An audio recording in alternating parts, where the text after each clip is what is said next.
So the hulls and the juice from the muscadine, they're in the bowl. You cut the burner on, but you also put the lemon in with it. Chopped real fine lemon with lemon juice from one lemon.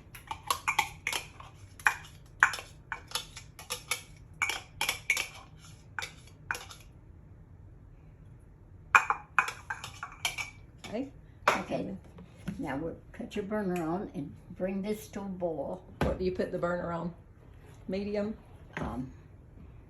Yeah. Well, you put it on, I suppose you could put it a little bit medium low to get it hot. Mm-hmm. So you let that come to a boil now? This comes to a boil.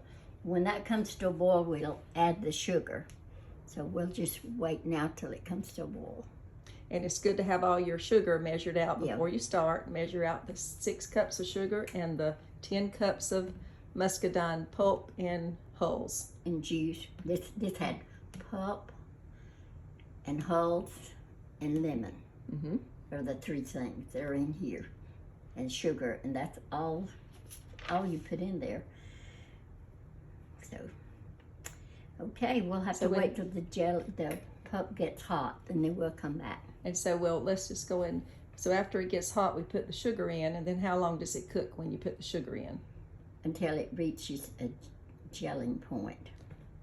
And the lemon in here is what makes it get thick. Some recipes call for peptin, so the lemon has peptin in it. So this way you don't make as much jelly if you use what you call sure gel, or it's a peptin. You don't use a lot more sugar.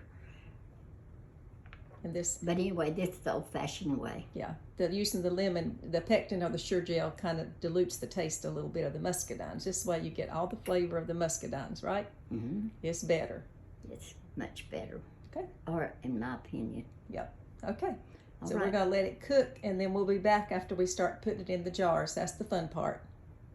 Okay. You done, Mom? Well, we'll show you when it's boiling, so you have to see the gelling point. Hopefully, I'll get to it. Okay. Okay. Okay. See you later.